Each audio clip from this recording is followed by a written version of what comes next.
I'm Vin. I'm Sori. That's Booby. And Julpy. And Chip. And Jim Root. And Jim Root. I love the way you say that. Shout out to Leah for getting us that Jim Root. Get to the root of the problem. Yes. But the shout out today is actually for Gabe. Gabe is the one that has requested this song, and he patiently waited for it. I think the Melvins is a punk band. I think we covered one of their songs during punk. Oh, week. really? Inshallah. I'm not sure. Well, usually punk songs are like 3 minutes long. Well, I mean, the Melvins, it might be the most punky thing in the world to do to not have it be like that. That's true. Huh? That's true. Huh? For timely topical political commentary, you can hit us up at Middle America with Vin and Sori. I keep hearing about these testimonies that are supposedly damning to Mr. Trump. Everything is always damning to Trump. Damning. Oh my damning God. Testimony. Damning testimony. It's like, you guys have anything else to say? Alright, so there you can check us out. This is a $75 partner tier where you can get your song bumped to the head of the line. And once it clears on Petra On, then we go and do it. The other way to do it is to join an alliance where you get your friends and you all get together and vote on a song and then present it to us. That's $1 at the gate. Okay, this is a history of bad men. I'm very intrigued by this title. I am too. And when you were saying, which one are we going to do? And I was like, well, read off the titles. And I saw that. I'm like, yes, Pinky. Yeah. All right, so a history of bad men, the Melvins. Let's do it. Go.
have no clue what this song is about.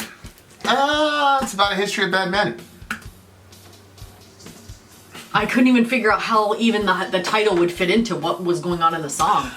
Yeah, I'm gonna take a stab at it. I agree. The lyrics are a bit obtuse.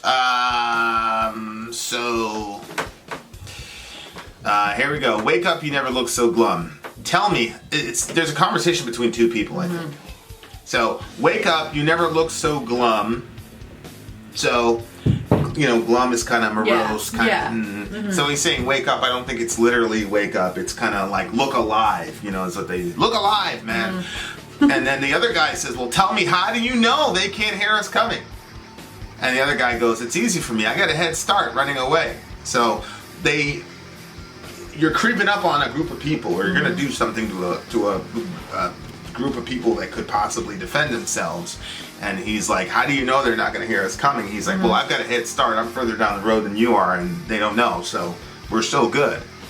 Keep up for your disease, spread quick, so how did you learn to be sick so cunning? So that's interesting. I like the way that he did that, too, with the cadence of the rhyme scheme.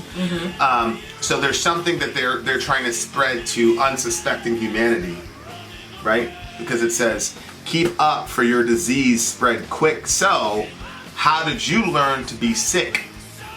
So the guy is sick, and there's a disease that they're trying to spread, but it's got to be a disease of the mind. And the reason I'm saying it's a disease of the mind because it says, how did you learn to be sick? Oh. So it's a mental sort of disease that well, when the spread. wake up, people will say but I don't know how old this is, but people will talk about being woke. Right. Could it have anything to do with that? Because he says, don't make a sound, they're not dead, just sleeping. Right. So what he's saying is, I think what he's saying is we can't tip these people off. Don't tip your hand to what we're doing because they're not completely dead, they're just sleeping. So we've got to say enough to keep them, we've got to comport our stuff in a way that keep them asleep and not know what we're really doing. It's kind of like Trump will put something out on Twitter, everybody goes crazy, and then he passes some crazy legislation and nobody knows because everybody's just asleep because, and then it's dire, it's fleeting. It's like, oh my God, Trump told those girls to go home and make it better. Oh my, it's the end of the world. And everything was dire and everybody's forgotten about it already. Right. And the other thing about our current context is we joke and laugh about things that are extremely disturbing. Oh, I know. One of them is all the Epstein memes. So it'll be how to eat candy corn, unwrap the candy corn, throw it in the garbage, Epstein didn't kill himself. So it's all these funny memes and you're like, and I didn't realize that was supposed to be a joke. They're supposed to make you chuckle because why didn't you just come out and say Epstein didn't kill himself? And the point of the meme is basically to say Americans are so wrapped up in the system that if you just put out a meme that says Epstein didn't kill himself, people are going to ignore it. So you have to come up with something stupid and asinine and then kind of slip it into the cereal, as it were. And so that's how, it's crazy to me, the Veritas thing that came out yesterday with the girl and Good Morning America, and she we should have shot a Mellow America episode about it, but stuff was so crazy we didn't get the chance to. But she was talking about how she had the story, she had pictures, and then she was like, they absolutely killed that dude. And she was like, they floated out that attempted suicide story 2 weeks before to set it up. She had she was more definitive about it than I was very conservative. You want to check it out, it's on Middle America. I was extremely conservative about it. She was just point blank, no way. And they, and so it's somebody, he was a terrible person. I think all of us are univocal in this. He was a horrible human being. However, the idea that powerful people can just blatantly kill somebody. And all of us, it's very disturbing. All of us know it. And there isn't there's no riots out in the streets, there's no nothing, and again, some of it has to do with the fact that it's Epstein and we're like, man, screw that guy, he gets what he gets. But there are, and she mentioned the Clintons explicitly in that off-camera whatever. And of course, she had to do a mea culpa and say, I was just frustrated, yada, yada, yada. She tried to backtrack what she said because she wants to keep her job, and she probably also wants to keep her life. Yeah. So, no. And it's all this, it's all funny now. It's like,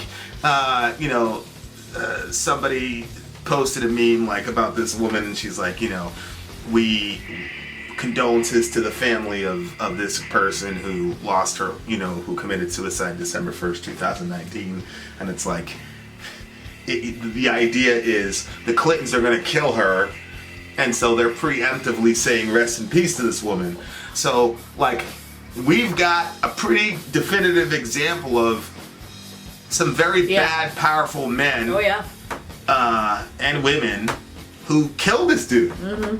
They killed him to cover, they had the Prince Andrew situation. Like, this dude got killed, and everybody's just like, they killed him. And nothing is going to happen to the people that did this. And this is a sleep thing. Yeah. This is us being asleep, right? And, something is going to, I guarantee you, something is going to happen in the next 2 or 3 days, which is completely asinine and stupid. Remember the whole Pokemon thing? Pokemon Go, right. And Trump was going to say something dumb about, and then there goes everybody's on Twitter, and it's like, people in power know how to manipulate us, and they know how to keep us asleep. And it's kind of like there's a book by C.S. Lewis called That Hideous Strength, and one guy said it was the greatest book he's ever read in his life. But one of the compelling parts of the book was how corrupt, evil people of power talk to each other behind the scenes. And like, this sounded like one of those conversations in that book. Yeah.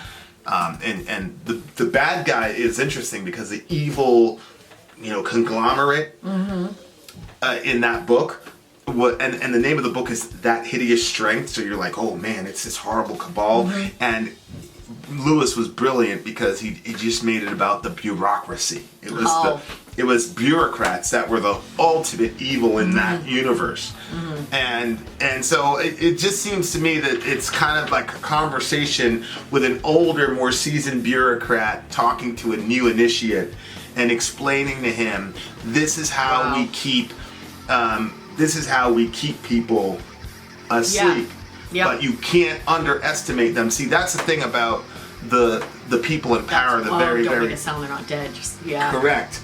This is what the people in power understand. When you look at history, if you go to the extreme and push people to extremes, they're going to revolt. And the common man is always going to be more numerous than the ruling class. Hence, they're called the common man. Right. And so they've learned to hone their craft such that to give the common man enough to believe that he's kind of managing his own destiny and control of his own life. And they're not going to push you to the point where you're in a crisis and you have no choice but to riot or die. They're just going to...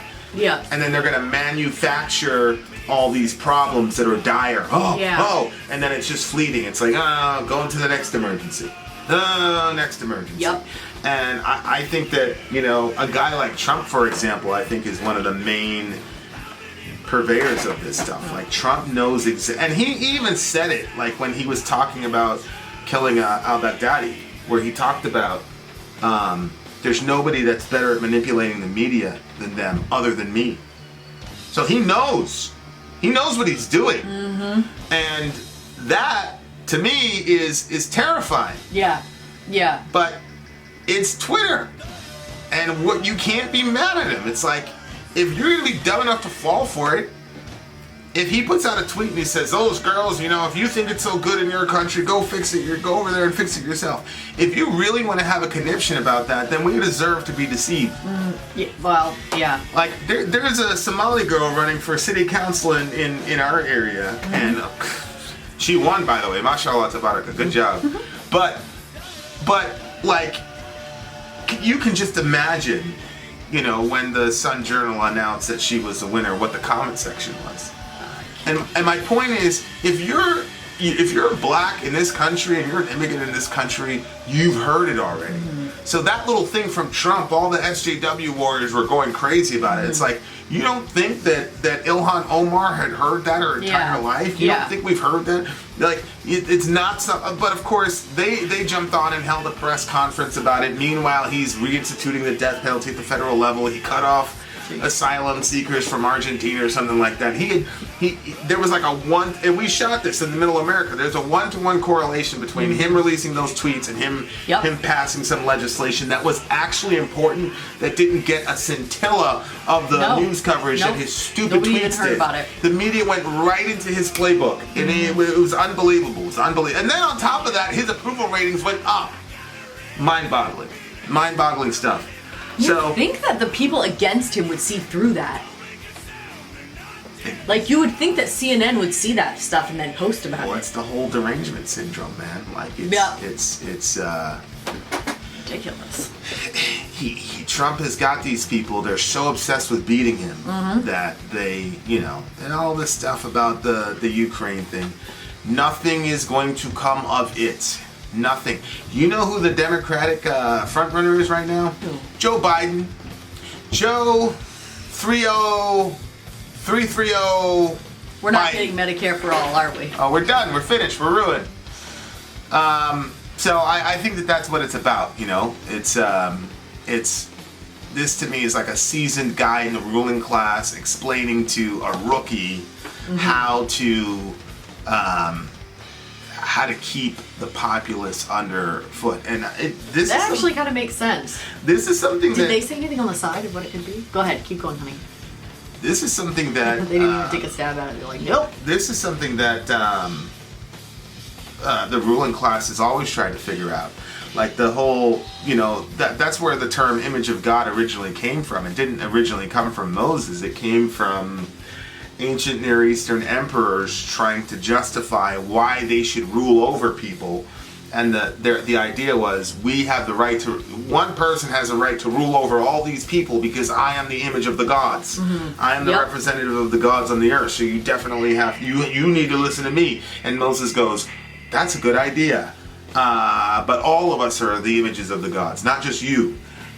So all of us have decided to rule the world together, not just you. But so leaders have always had a way to try to justify why they should be in power. One group of small people should be in power over a massive group of people, and they've always struggled with trying to do it. And I think now that they've kind of perfected their craft. I really think that they've really honed in their craft and perfected it, and there is a religious angle for religious people. You got Paula White, who's now like his religious advisor, really? And so she's got she's coming out talking about how if you're against Trump, you're against God, and if you don't vote for Trump, you might as well not vote for Jesus. And so you got her.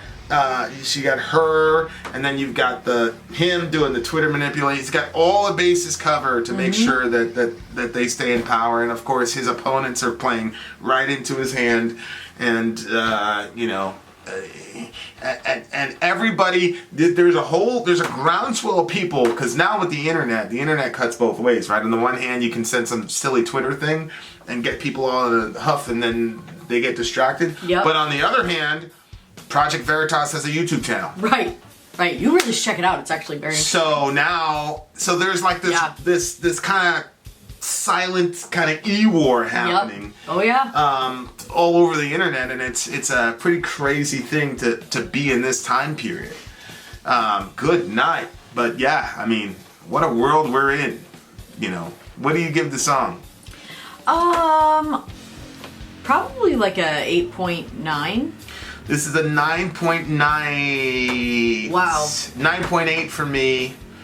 I thoroughly enjoyed trying to unpack this song because it wasn't vague like Chino Moreno vague, where like I had no clue. The lines just don't blend with each other. They do blend with each other, but it's like you kind of missed a prologue. It's like jumping into the middle of a book, and and it makes sense what they're saying, but you don't have the overarching context. And I think the title is what is designed to give you the overarching context. It's a history of bad men. Yeah. And I would say bad women, because Oh, women can't be bad. women have,